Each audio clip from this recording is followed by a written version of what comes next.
ምሩዬ አማት እንግዲህ መጡ ማለት ነው። ምሩዬ በጣም ተጨንቃና አስባ ነበረ።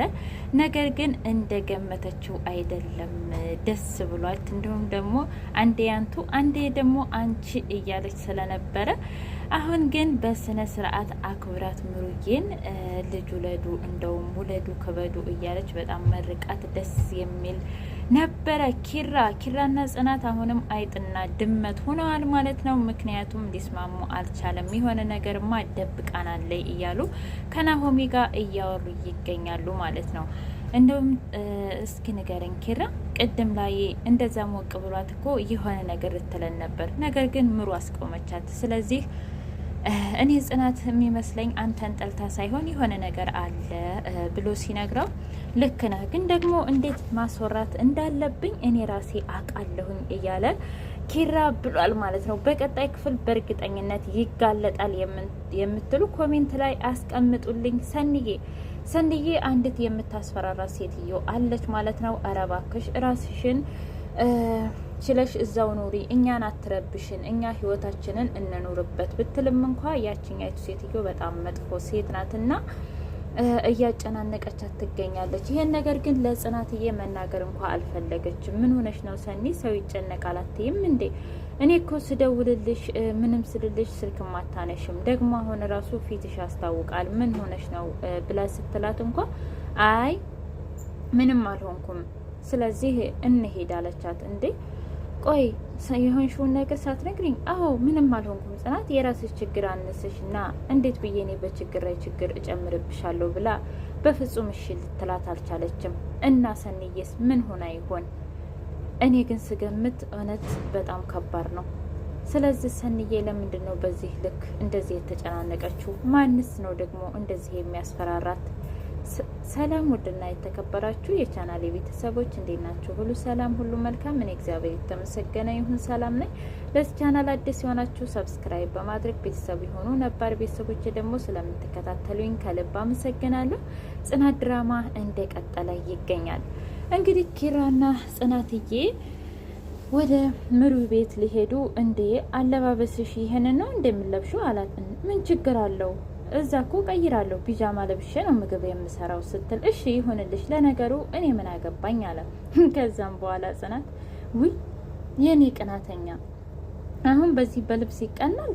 አሁን ይሄ ምን አለው? ምንም እኮ የለውም እያለች ደስ ብሏት ሄደች። ለነገሩ ኧረ ምን አገባሽ አንቺ ጽናት፣ የፈለገውን ነገር ይበል እያለች ዝም ብላ ሄደች። ምሩና ናሆሜ በጣም ተጨናንቀዋል። እሱ አትጨነቂ እናቴ እኮ ከኔ በላይ በያት፣ እንደውም ታውቂያለሽ አሁን እሷ ስትመጣ እኔን ረስታ አንቺን ነው ልጄ የምትለው፣ ከነ መፈጠሬም ነው የምትረሳኝ እያለ ሲላት፣ አይ ናሆሜ እኔን ግን እንደዛ አይመስለኝም፣ እንደውም ታውቃለህ ከዚህ ከቤት ብሄር ነው የሚሻለው እያለች በጣም ተጨናነቀች። ኧረ ጽናትና ኪራ ልቅስ ቀሩ። አይ ችግር የለውም መንገድ ላይ ተጣልተው ይሆን እንዴ አለ ናሆሜ። አንተ ደግሞ ሁሌ እነሱ መጣላት ነው እንደ ስራቸው? ምን ይታወቃል ብለሽ ነው? እነሱ እንደሆኑ አይጥና ድመት ናቸው እያለ ማውራት ጀመረ። ከዛም በኋላ ስማቸው ሲነሳ አልመጡም እንዴ አያቸው ይሄውልሽ መጡ ብሎ ናሆሜ ሰላም ተባባሉ። እሺ ለማንኛውም እስኪ እናውራ እየተባባሉ ወሬያቸውን ማውራት ቀጠሉ።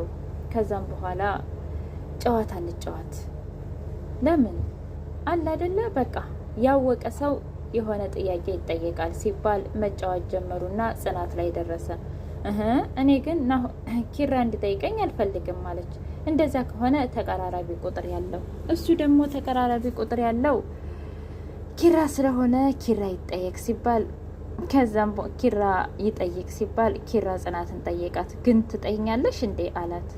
አይ አሁን ይሄን ጥያቄ ለምን ጠየቅከኝ ስትል፣ ነገርኩሽ እኮ ጥያቄ ነው ትመልሻለሽ አላት። ይሄ ህግ ነው ሲላት፣ አይ አልጠላህም፣ እንዴትስ ልጥላህስ ብል እንዴት እጠላሃለሁ በማለት መለሰችለት። ከዛም በኋላ እሱም ደግሞ እና ታዲያ ለምንድን ነው አልፈልግህም ያልሽኝ? ሲቀጥል ደግሞ ለምንስ ነው ሌላ ሴት ልድርኝ የነበረው ሲል፣ አይ እሱ እኮ እናቴ ምን ሲል፣ ምሩ ኧረ እባካችሁ በቃ ተውት፣ ይህን ጨዋታ እናቁመው ምክንያቱም ጥያቄ አንድ ብቻ ነው እንጂ ሁለት አይደለም በማለት አስቆመች። ይችን ነጥብ ኪራና ናሆሜ በደንብ ይዘዋታል። ከዛም በኋላ እና ለማንኛውም እዚህ አናድርም እንዴ ማደር አለባችሁ ሲል አይ ጽናት ትደር እኔ ግን አላድርም ሲል አይ እንግዲህ እንደዛ ከሆነማ እኛ እየጨበስን እዚህ እናድራለን አለ ናሆሜ። እንዴ ማለት ከሌላ ሰው ጋር ምን ችግር አለው ሲል አይ በፍጹም ጽናትማ ከሌላ ሰው ጋር እዚህ አታድርም የት ታድራለች ሲለው እንደ እዚህ ሶፋው ላይ ነዋ መቼም ሰባተኛ ቆጣልልህ ብሎ ቀለደበት። አንተ ቀልድ ምን አሻህ አለው። ለማንኛውም ካደራችሁ ማደር አለባችሁ አይ አናድርም በቃ እንሄዳለን ብለው ሄዱ። ከዛም በኋላ ኪራዬና ጽናትዬ እራሷን አመማት። ጽናት እንዴ ቆይ ለምንድን ነው እንደዚህ እያመመሽ መጠጣትን የፈለግሽው ሲላት አንተስ ቢሆን አታስቆመኝም ነበር እንዴ አለችው። ከዛም በኋላ አንተስ ቢሆን ለምንድን ነው የማታስቆመኝ ስትለው መጠጣት ከፈለግሽ ታዲያ ለምን ብዬ ነው እኔ ማስቆምሽ ብሎ ተናገራት ኪራ። እሺ ለማንኛውም መተኛት አለብኝ ነጋ። በመናጊስታው ጠዋት እንግዲህ ምሩና ናሆሚ ፍቅራቸውን እያጣጣሙ በስተመጨረሻ ከተፋለች። ከዛ የምትገባበት ሰማይ ይሁን መሬት ይሁን ድብልቅልቅ አለባት። እንደማዬ እንኳን ደህና መጣሽ። ትናንት እኮ ለምሩ ቀርተሽ ሁሉን ነገር አዘጋጅተው ከጓደኞች ጋር ጠብቀንሽ ግን አንቺ ቀረሽ ስትል ሲላት እንዴ ትናንት እኮ ጎረቤት ሰው ሞቶብኝ ነው የቀረሁት ዛሬ ግን መጣው። እንዴ ልጄ ቁመሽ ልቀሪ ነው ሂጂ ልሂድ እንዴ ማለቴ ቁጭ በይ ማለቴ ነው ወይኔ እያለች በጣም ተጨናነቀች። በጣም ነው የምታምረው በጣም ነው ያፈስካት እያለች እናቱ ስትለው እኔ እኮ ናሆማ ነኝ ታውቂያለሽ እኔ ከሐዋሳ ነው እፍስ ያደረኳት እያለ ማውራት ጀመረ። አያያይ ልጅቱማ በጣም ታምራለች ግን ምን ይሻላል ወርቅ ወይስ ደግሞ መዳብ ወይስ ደግሞ ምን? አይ እሱን እንኳ አንቺ ብትናገሪ አይሻልም እየተባባሉ መቀለል ጀመሩ። እንግዲህ ምሩዬ ክችን ሂዳ ለጽናት ደወለችላት። በጣም ጨንቆኛል። ለምንድን ነው የምትጨነቂው? አይ እኔማ የኪራ እናት መጧ የናሆሚ እናት መጧ። ምን? አዎ መጡ። ምን ላርግ ብለሽ ነው? በመስኮት ልውጣ እንዴ አለች። አረ በፍጹም ለምን እንደዛ ትሆኛለሽ? አላቅም ብቻ አሁን ምግብ እየሰራሁ ነው በጣም ፈርቻለሁኝ ምን ይሻለኛል አለች። እውነት እዛ ፓርት ላይ ያሳቀኝ በመስኮት ልጣወይ ማለቷ ነው የምሩ ሽሽት ማለት ነው።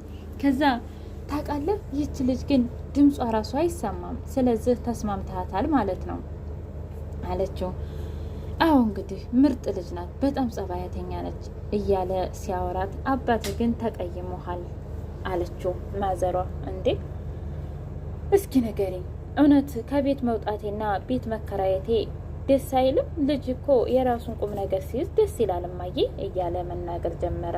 እሱማ ልክ ነው ግን ደግሞ ለዚህ ቤት አንድ ጉድ የሚል ልጅ ያስፈልጋል ውለዱ እያለች ስትለው እውነት እማዬ አልፈጠንም እንዴ? አረ የምን መፍጠን ነው መውለድ ይሻላል እኮ እያለች መከረችው። እሺ በቃ ከዛም በኋላ እኔ የምልህ ይቺ ሴትዮ ግን ድምጿ እኮ አይሰማም አለችው። አዎ እንግዲህ እሷ እንደዚህ ናት እየተባባሉ ብቻ ግን ምሩን በጣም ወዳታለች። ምርጥ አማትና ምራት ሆነዋል። በሌላ በኩል ኪራ እንግዲህ ጽናትን አቶት ጽናት ቢል ቢጣራ ቆይች ልጅ የት ሂዳ ነው አለ። እሷ ግን ሰኒዬ ጋር ሄዳ ነበር። ከዛ ስልክ ደውሎ የት ነች ሲላት ሰኒ ጋ ነኝ እኮ። ቆይ ይች ሴትዮ እኔ ምንድን ነኝ አሰሪ ነኝ ወይስ ደግሞ ፍቅረኛ? እኔ እንደ ፍቅረኛ ስሆንላት አይ እንዳሰሪ ሆንልኝ ትላለች። እንዳሰሪ ልሆን ስል ደግሞ እንደ ፍቅረኛ ወይኔ ጉዴ በቃ ይችላል ልታሳብደኝ ነው እያለ ብቻውን መሳቅም ማውራትም ጀመረ። ከዛ ናሆሜ መጣና ታውቃለህ ምን እያልክ እንደሆነ በሩ ላይ ዝም ብዬ እያዳመጥኩ ነበረ አጀብ ፍቅር እያለ መተረብ ጀመረ። አይ ያንተ ነገር አንተ ቀልድ ምን አሻህ አንተ ፋንድ ሻህን ይዘህ እያገላበጥክ ማለት መገላበጥ ጀመረ እንደ ደግሞ ውይ እስኪ አታችሁፍ ዙሮ ነገርኩ። አይ አይውልህ ኪራ እኔ በእርግጥ እረዳሃለሁ ግን እነዚህ ሴቶች ዝም ብለው የሆኑ አይመስለኝም። ምክንያቱም የሆነ ነገር ይዘዋል በውስጣቸው ማለት አይ አንተን ለሌላ ሚስት ለመዳር ብቻ ሳይሆን ግን የሆነ ነገር እንዳለ ይሰማኛል። ትናንትና ጨዋታው መካከል እንኳ የሆነ ነገር ያስተዋል ካልመሰለህ ምንድን? ምክንያቱም የሆነ ነገር ትናገር ስትል ምሩ አስቆመቻት። እናትህ እኮ ብላ ከዛም በኋላ ምሩ አስቆመቻት። ይሄ ነገር ምንድን ነው ትላለህ? ወይኔ ታውቃለህ፣ ሴቶች ግን በጣም የማይገመቱ ፍጥረታት ናቸው አለ። ማለት እስኪ ተመልከት፣ ሁሉን ነገር ውስብስብ አደረጉብና ልናቃቸው ስንል በፍጹም የሚታወቁ አይደሉም። ብቻ ግን በጣም ከባድ ነው።